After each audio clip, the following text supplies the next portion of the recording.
Welcome back friend. इन्वेस्टोलॉजी के इस brand new video में आप सबका स्वागत है। मेरा नाम है निशिकांत और आप देख रहे हैं इन्वेस्टोलॉजी। यहाँ पर होती है इन्वेस्टमेंट की बात मेरे साथ।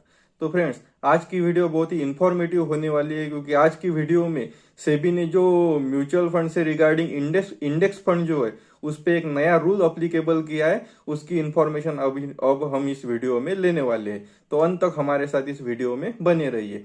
और अगर आप हमारे इस एजुकेशनल यूट्यूब चैनल इन्वेस्टोलॉजी पर पहली बार विजिट कर रहे हैं तो इसी तरह की इंफॉर्मेटिव वीडियो आगे भी देखने के लिए हमारे इस चैनल को सब्सक्राइब कर दीजिए।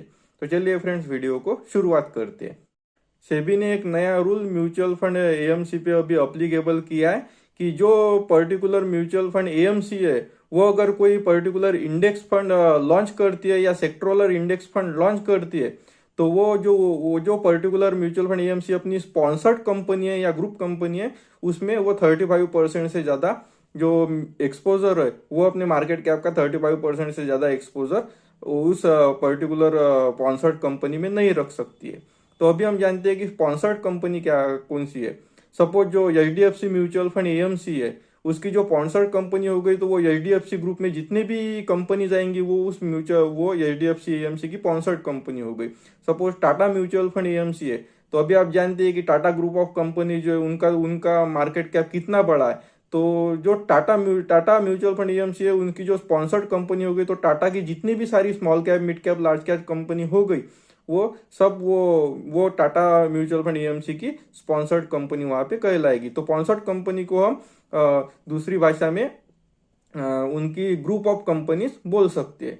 तो सेबी ने यह नया रूल लॉन्च किया है कि अगर कोई पर्टिकुलर म्यूचुअल फंड एएमसी किसी भी इंडेक्स फंड को यानी कि sectoral index fund, Nifty 50 index fund या निफ्टी नेक्स्ट 50 इंडेक्स फंड किसी भी इंडेक्स फंड को लॉन्च करती है तो वो म्यूचुअल फंड एएमसी जब भी उस इंडेक्स फंड में अपना मार्केट कैप के हिसाब से एक्सपोजर लेगी तो उसमें वो उसकी स्पॉन्सर्ड कंपनी का एक्सपोजर अगर ज्यादा हुआ तो उसमें वो 35% से ज्यादा एक्सपोजर अपनी स्पॉन्सर्ड कंपनी का नहीं रख सकती है। तो ये म्यूचुअल फंड ये सेबी ने new rule mutual fund AMC पे लॉन्च किया है। तो अभी इस रूल की अगर बात करें तो इसमें सबसे ज्यादा जो जो जो इंडेक्स फंड है यानी कि निफ्टी 50 इंडेक्स फंड है या निफ्टी नेक्स्ट 50 इंडेक्स है या Nifty mid cap 150 index fund है उनको तो इस जो रूल से वो ज्यादा कुछ फर्क पड़ने वाला नहीं है। क्योंकि अभी आप जानते हैं कि निफ्टी 50 इंडेक्स में जो वेटेज है वो भी किसी भी ग्रुप ऑफ कंपनी का 35% से ज्यादा तो नहीं हो सकता। और मिड कैप कंपनी में भी जो एक्सपोजर है वो भी इतने इतने ज्यादा पोर्शन में तो नहीं हो सकता। लेकिन अगर हम बात करें सेक्टोरल इंडेक्स फंड की तो ये जो नया रूल है इससे जो सेक्टोरल इंडेक्स फंड है उनके उनके रिटर्न उनके ऊपर बहुत ज्यादा फर्क पड़ने वाला है। क्योंकि अगर एक पर्टिकुलर सेक्टर में कोई ग्रुप की अगर कंपनीज रहे, सपोज हम एचडीएफसी बैंक की बात करें तो उसका जो अगर फाइनेंशियल सेक्टर का कोई फंड होगा तो उसमें एचडीएफसी बैंक का तो जाहिर सी बात है कि एक्सपोजर तो 35% से ऊपर रहेगा ही रहेगा। तो ऐसे सेक्टोरल फंड के रिटर्न पर बहुत ज्यादा इसका इम्पैक्ट पड़ सकता है। तो अभी हम बात करें कि इसका जो सेक्टोरल फंड है उसके रिटर्न पर क्या फर्क पड़ सकता है। तो ऐसा समझ लीजिए कि अगर कोई पर्टिकुलर एम म्यूचुअल फंड एएमसी किसी सेम सेक्टोरल फंड को लॉन्च करती है, सपोज ऐसा समझ लीजिए कि अगर एचडीएफसी बैंक भी अपना कोई सेक्टोरल फंड लॉन्च करती है और एक्सिस म्यूचुअल फंड एएमसी भी अपना कोई सेक्टोरल सेम इंडेक्स का सेक्टोरल फंड लॉन्च करती है तो उसमें होगा है कि जो एचडीएफसी बैंक है वो अपनी जो पर्टिकुलर स्पॉन्सर्ड कंपनी है उसमें 35% से ज्यादा इन्वेस्टमेंट नहीं कर पाएंगी।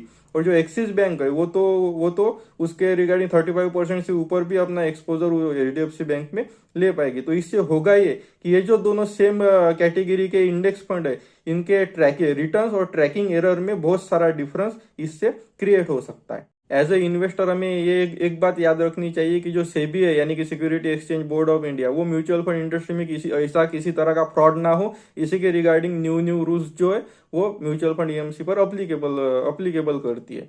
तो ये भी रूल जो है वो म्यूचुअल फंड एएमसी ने किसी किसी म्यूचुअल फंड इन्वेस्टर के साथ फ्रॉड ना हो इसी वजह से अप्लाई किया है। तो हमें इस रूल से कुछ ज्यादा डरने की जरूरत नहीं है। आप अपना इन्वेस्टमेंट सेक्टोरल और इंडेक्स फंड में अगर कर रहे हैं तो कंटिन्यू कर सकते हैं। तो फ्रेंड्स, इस वीडियो में दी हुई जानकारी अगर आपको पसंद आई हो तो इस वीडियो को लाइक कर दीजिए और चैनल को सब्सक्राइब कर दीजिए। मैं इसी तरह के इन्फॉर्मेटिव वीडियो आगे भी आपके लिए लाता रहूंगा। तो फ्रेंड्स, इस वीडियो से रिलेटेड अगर आपके मन में कोई सवाल है तो आप हमारे वीडियो के कमेंट बॉक्स में कमेंट कर सकते हैं। तो फ्रेंड्स, इस वीडियो में फिलहाल इतना ही। मुझे दीजिए इजाजत, तब तक के लिए जय हिंद, जय भारत।